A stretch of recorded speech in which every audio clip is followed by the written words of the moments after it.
Today we're making Dan Dan Noodles, the Sichuan street food that's famous for its bold flavors. It's spicy, it's numbing, it's savory, and it's been around since the early 20th century. It's made with shockingly few ingredients, so once you have your shopping out of the way, you're halfway done. And precisely because we have very few weapons, today we're going to make everything, well, almost everything, from scratch. Starting with the famous Sichuan chili oil. And for this, all you really need is the dry chili of your choice, and you adjust it to however spicy you want it to be. And just like all my dry chili recipes, I like to remove almost all the seeds. It's not a matter of your tolerance, it's mostly a matter of what they bring to the table. So for example, if you can eat very spicy, add more chili so you get more flavors out of it, instead of just having something spicy for the sake of being spicy. Of course, if that's what you like, go for it. This is also after this point, you should stop touching your eyes. Of course, today, for a bit of fun, we're making everything from scratch. This is meant to be easy. This has humble street food beginnings after all. So, for a busy weekday, buy all the ingredients, cook your noodles. You have a wonderful, wonderful dinner with amazing flavors in 5 minutes. And this is something that you could make ahead, store it, and leave it in your fridge, and you have wonderful chili oil for a long, long time. But for the purpose of demonstration, I think that's plenty. So, now, I'm sure in the early 20th century, you would grind it by hand, but today, we cheat a bit. So, we have a spice grinder, and I'm just cutting them to help them get started. And you go. Perfect. Into a heat-proof bowl, and we heat up some oil. Today we're using vegetable oil, but you can use any high smoke point neutral oil.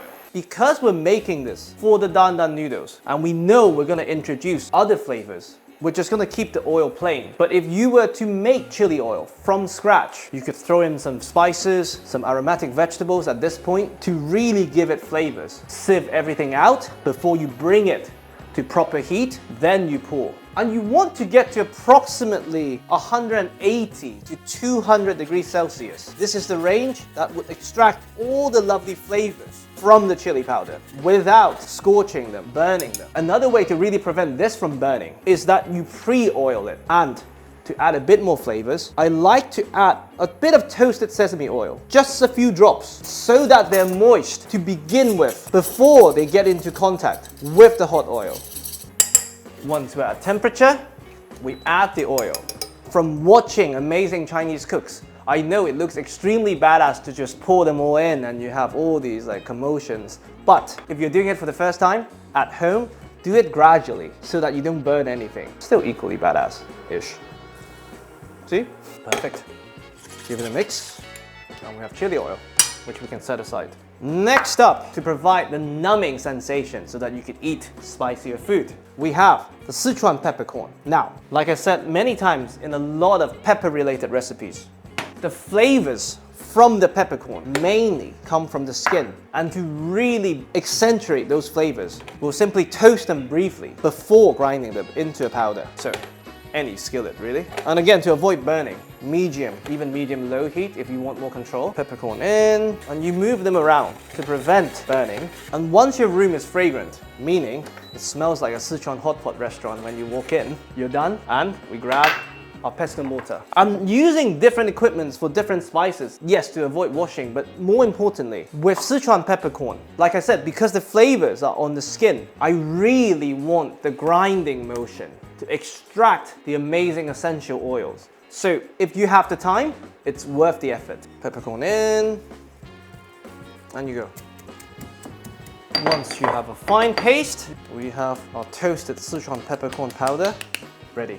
Next up, which is already considered an optional step in many recipes, we have the Sichuan sesame paste. Now, what differentiates the Sichuan sesame paste from tahini sauce is the fact that in Sichuan sesame paste, they use toasted sesame, which adds this wonderful, deep, nutty flavors. And that's why in a lot of restaurants, they substitute that with peanut butter because there's a similar taste profile. But of course, today we go authentic. So, white sesame, just because this will end up in the same dish, the same non-stick skillet we use for the Sichuan peppercorn, and we toast some sesame. This you can't really do it for one portion because to form the fine paste, you need enough volume for whatever blender that you're using. So cook at least to the volume that would satisfy your blender and the blade to avoid disappointment. And you keep moving them to avoid the bottom from catching. And you can see they're slowly changing color. What you want is golden before it gets brown. And from brown to black, it goes really, really fast. What we're essentially doing is through heat, we're evaporating whatever residual water content there is inside these sesames, concentrate their flavors. And through heat, we're using the essential oil on the skin of the sesame to brown them a bit, giving us these wonderful nutty flavors. This is the color you want, so stove off. We grab whatever grinder you want to use and we carefully add the sesame. This is really hot, by the way, so don't do what I'm doing. Wow, this is probably the hardest part of the recipe, to be honest. Once you've nailed down how to add toasted sesame to a container, you're practically there.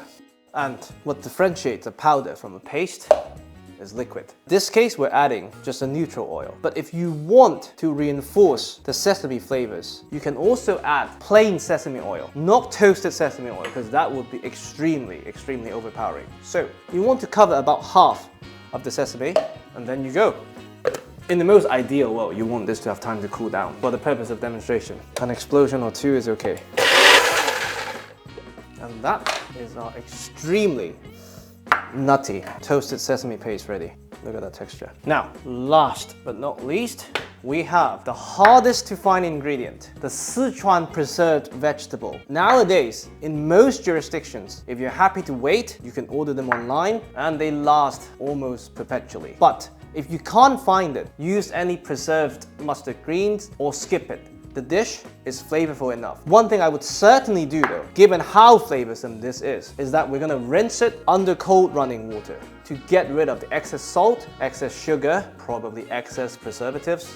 Let's face it. So, sieve. One thing I wouldn't do though is to cook this because it changes the flavor profile completely. And what you want for the Dan Dan noodle is the bite and the incredibly rich umami from the preserved vegetables. And you can basically stop once the water coming out is mostly clear. Because whatever salt you take away, we can always add at the end.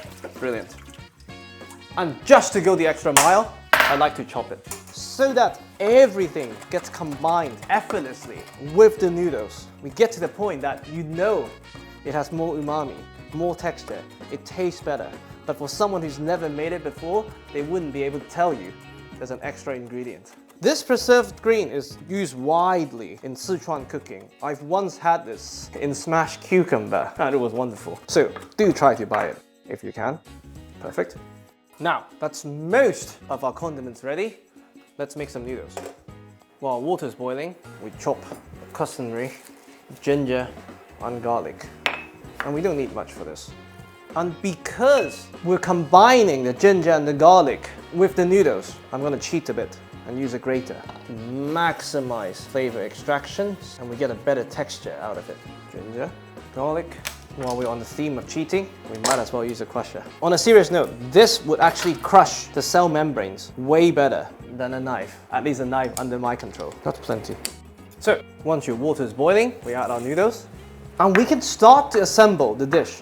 Now, if you've ever seen a professional chef making it, or ever seen a street vendor selling it, yes, it's really badass to add them with a spoon to the bowl, unmixed, adding the noodles on top, letting the customer mixing it at the table. Those are recipes that have been worked on for years, if not decades. If you're making at home for the first time, just mix them together, taste, adjust before adding the noodles to make sure you have a fail-proof dinner. So, on that note, ginger and garlic in, the essential cheat for all good tasting Sichuan food. We have some lard, in this case, Iberico pork fat. I guarantee you it's in every single recipe I've ever read. We add a generous amount of Sichuan peppercorn, which will numb the spices from the chili oil. And when adding chili oil, it's very important you grab the solids, because that's where the flavor comes from. The color comes from the oil, so we add a bit of color. Generous amount of the Chinese preserved mustard,